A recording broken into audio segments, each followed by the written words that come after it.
नमस्कार। Day today news Bharat देखने वाले हमारे सभी दर्शकों का बहुत बहुत स्वागत है। डे टुडे न्यूज भारत आपसे वादा करता है कि हम पूर्णतः निष्पक्ष तरीके से पत्रकारिता करेंगे। हमारा कोई भी पत्रकार किसी से भी किसी भी प्रकार का उपहार या विज्ञापन स्वीकार नहीं करेगा, ना ही किसी को करेगा ब्लैकमेल। हम समाज के बीच दबे कुचले लोगों की आवाज बनेंगे। डे टुडे न्यूज भारत ऐसे लोगों की कोई खबर नहीं चलाएगा जो समाज में बसने वाले भोले भाले लोगों को मूर्ख बना उनसे धोखेबाजी करते हैं।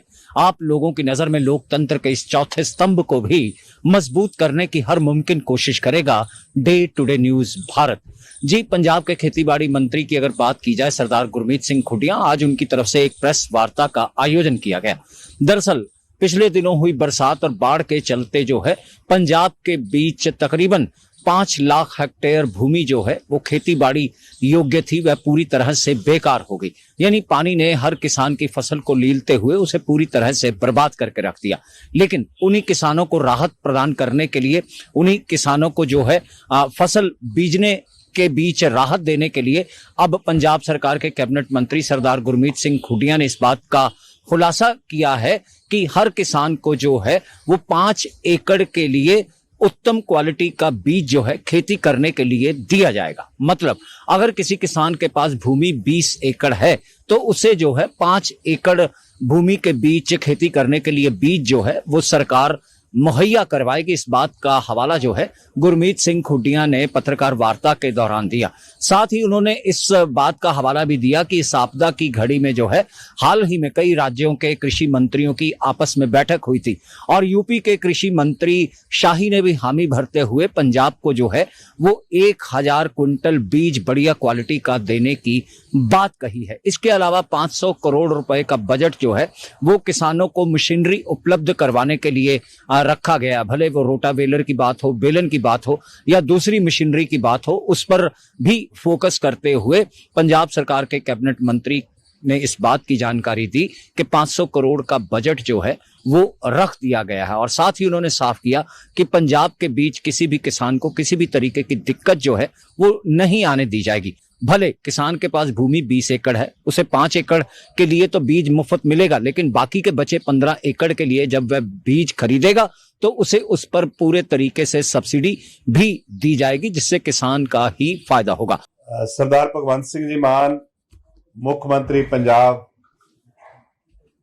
उन्होंने कल एक ऐलान भी किया सी कि ਜਿਹੜੇ ਜ਼ਿਲ੍ਹਿਆਂ ਵਿੱਚ ਇਹ ਹੜ੍ਹਾਂ ਤੋਂ ਬਹੁਤ ਵੱਡਾ ਪ੍ਰਭਾਵ ਜਿਹਦੇ ਪੀੜਤ ਹੋ ਗਏ ਸਨ, ਉਹਨਾਂ ਲਈ ਜਿਹੜਾ ਅਸੀਂ 5 ਲੱਖ ਏਕੜ ਦੀ ਬਿਜਾਈ ਕਰਨ ਦੇ ਵਾਸਤੇ ਸਰਕਾਰ ਵੱਲੋਂ ਵੀ ਜਿਹੜਾ ਚੰਗੀ ਵਧੀਆ ਕਿਸਮ ਦਾ ਮੁਹੱਈਆ ਕਰਾਇਆ ਜਾਊਗਾ। ਉਸ ਵਾਸਤੇ ਸਭ ਤਿਆਰੀਆਂ, ਸਭ ਜ਼ਿਮੀਂਦਾਰ ਕਿਸਾਨ ਭਰਾਵਾਂ ਦੇ ਨਾਲ ਪੰਜਾਬ ਦੀ ਸਰਕਾਰ ਖੜੀ ਹੈ। ਇਸ ਤੋਂ ਇਲਾਵਾ ਜਿਹੜਾ ਅਸੀਂ ਪਹਿਲਾਂ ਵੀ ਇਹ ਜਿਹੜੇ ਹੜ੍ਹ ਪ੍ਰਭਾਵਿਤ ਜ਼ਿਲ੍ਹੇ ਨੇ ਉਹਨਾਂ ਦੀ ਵੱਖਰੀ ਗੱਲ ਹੈ ਕਿ ਉਹਨਾਂ ਸਭ ਕੁਝ ਉਹਨਾਂ ਨੂੰ ਫਰੀ ਜਿਹੜਾ ਮੁਹੱਈਆ ਕਰਾਇਆ ਜਾਊਗਾ। ਇਸ ਤੋਂ ਇਲਾਵਾ ਜਿਹੜੇ ਅਸੀਂ 17 ਕਰੋੜ ਰੁਪਈਆ ਦੂਸਰੇ ਜ਼ਿਲ੍ਹਿਆਂ ਵਿੱਚ ਜਿਹੜੀ 50% ਕਣਕ ਦੇ ਬੀਜ ਤੇ ਸਬਸਿਡੀ ਦਿੰਦੇ ਆ, ਉਹਦੇ ਲਈ ਸਾਰੇ ਕੇ ਜ਼ਿਮੀਂਦਾਰ ਭਰਾ ਉਹ ਚੰਗੀਆਂ ਕਿਸਮਾਂ ਜਿਹਦੇ ਤੇ ਇਹ ਬੀਜ ਅਸੀਂ ਮੁਹੱਈਆ ਕਰਾ ਸਕੀਏ, ਉਹਦੇ ਲਈ ਵੀ ਸਰਕਾਰ ਉਹਨਾਂ ਜ਼ਿਲ੍ਹਿਆਂ ਵਾਸਤੇ ਵੀ।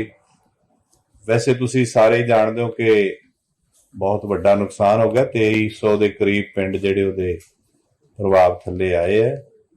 ਔਰ ਉਹਦੇ 'ਚ ਜਿੱਥੇ ਸਾਡੀ ਖੇਤੀ ਦਾ ਬਹੁਤ ਵੱਡਾ ਨੁਕਸਾਨ ਹੋਇਆ ਹੈ, ਉੱਥੇ ਜੇ ਕਹੀਏ ਅਸੀਂ ਪਸ਼ੂਆਂ ਦਾ ਵੀ, ਬਿਲਡਿੰਗਾਂ ਦਾ ਵੀ, ਉਹ ਸਾਰਾ ਬਹੁਤ ਜਿਹੜਾ ਕਿ ਇੱਕ ਵਾਰੀ ਪੰਜਾਬ ਲਈ ਅਸੀਂ ਸਾਰੇ ਔਖ ਦੀ ਘੜੀ ਵਿੱਚ ਖੜੇ ਹਾਂ, ਇੱਕ ਦੂਸਰੇ ਨਾਲ ਭੈਣ ਭਰਾ ਜਿਹੜੇ ਹੱਥ ਨਾਲ ਹੱਥ ਜੋੜ ਕੇ ਇਸ ਦੁੱਖ ਵਿੱਚ ਖੜ ਕੇ ਸਾਥ ਵੀ ਦਿੱਤਾ ਹੈ।